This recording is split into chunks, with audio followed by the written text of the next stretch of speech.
नमस्कार। आज हम जरा पीढ़ियों के इस ताने बाने को समझने की कोशिश करते हैं। हाँ बिल्कुल। ये बातें तो बहुत होती हैं, जैसे जेन ज़ेड ऐसा है या बूमर्स की सोच वैसी है। हाँ, पर ये लेबल आए कहाँ से? मतलब ये पीढ़ियों को नाम देना कब शुरू हुआ?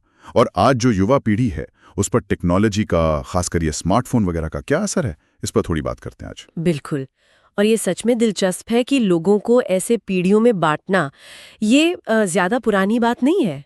20वीं सदी में ही शुरू हुआ ये सब। अच्छा, इससे पहले लोग ऐसे नहीं सोचते थे? शायद नहीं, कम से कम इस तरह की एक पीढ़ीगत पहचान से खुद को जोड़कर तो नहीं। तो ठीक है, पहले जरा जल्दी से कुछ पिछली पीढ़ियों पर नजर डाल लेते हैं ना, ताकि आज की बात समझ आए। जैसे ग्रेटेस्ट जनरेशन 1901 से 1927 वाले। हाँ, जिन्होंने वो विश्व युद्ध देखे, महामंदी झेली, तो उनमें त्याग और एक संकल्प की भावना शायद ज्यादा थी। फिर आई साइलेंट जनरेशन 1928 से 1945। ये युद्ध और अनिश्चितता के बीच बढ़े हुए, तो शायद इसीलिए थोड़े संयमित, नियमों को मानने वाले माने जाते हैं। और फिर आए बेबी बूमर्स 1946-1964। हाँ, इनकी संख्या बहुत ज्यादा थी युद्ध के बाद की पैदाइश। बिल्कुल। इन्होंने आर्थिक तरक्की देखी, पर साथ ही वो नागरिक अधिकार आंदोलन, वियतनाम युद्ध जैसे बड़े सामाजिक बदलाव भी झेले। तो उनकी सोच पर इसका गहरा असर पड़ा। और इनके बाद जेन एक्स 1965-1980। इनको तो अक्सर कहते हैं कि दो बड़ी पीढ़ियों के बीच फंस गए। हाँ, थोड़ी अनदेखी पीढ़ी भी कहते हैं। शायद इसीलिए थोड़े स्वतंत्र, थोड़े सिस्टम पर सवाल उठाने वाले। एमटीवी कल्चर, टेक्नोलॉजी की शुरुआत इनके टाइम में हुई। फिर आए मिलेनियल्स 1981-1996। इंटरनेट के साथ बड़े होने वाली पहली पीढ़ी है ना। हाँ, लेकिन उन्होंने 9/11 देखा, 2008 का वो आर्थिक संकट, तो दुनिया को लेकर उनका नजरिया थोड़ा अलग बना। शायद थोड़ा मोहभंग भी हुआ। यहीं से बात और दिलचस्प हो जाती है। अब आते हैं जेन-ज़ी पर, 1997 से 2012। ये तो हैं असली डिजिटल नेटिव, मतलब होश ही स्मार्टफोन और हाई स्पीड इंटरनेट के जमाने में संभाला। और भारत में इस पीढ़ी के बीच ये जो आईफोन का क्रेज है वो कमाल का है।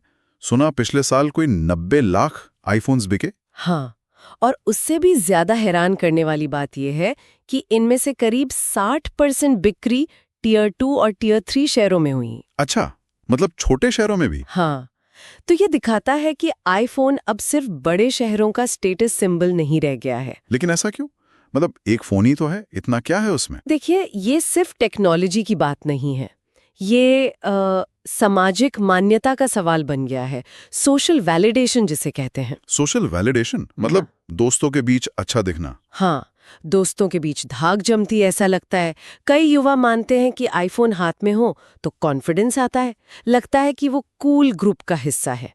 और हाँ, वो कैमरा वाली बात तो है ही कि कैमरा बेस्ट है सोशल मीडिया पर अच्छी फोटो डालने के लिए। बिल्कुल, तो अपनी एक इमेज बनाने का जरिया बन गया है ये।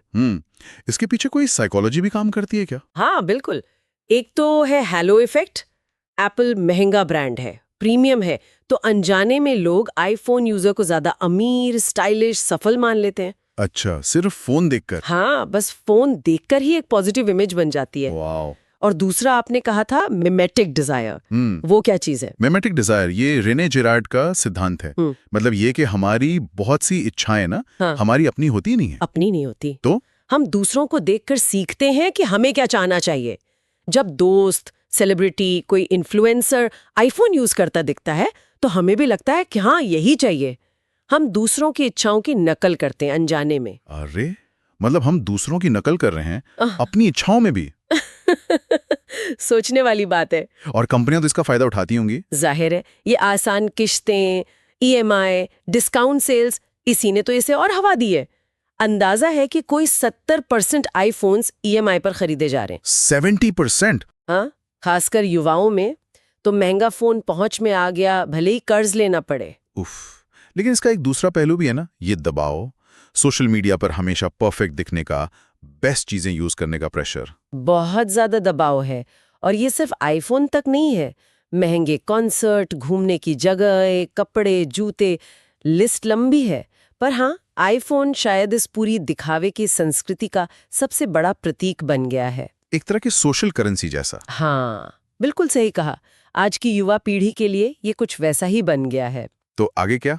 भविष्य की पीढ़ियां, जेन अल्फा 2013 से 2029 वाली, वो तो एआई के साथ बड़ी हो रही है। हाँ, उन्हें एआई नेटिव कहा जा रहा है।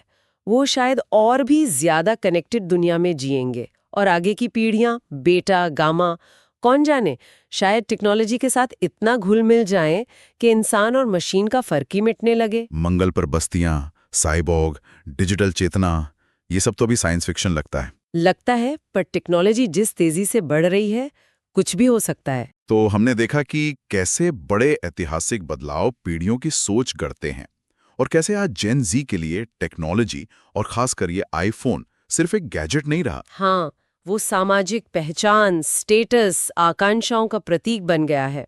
और इसके पीछे हैलो इफेक्ट, मिमेटिक डिजायर जैसे गहरे मनोवैज्ञानिक कारण काम कर रहे हैं। बिल्कुल।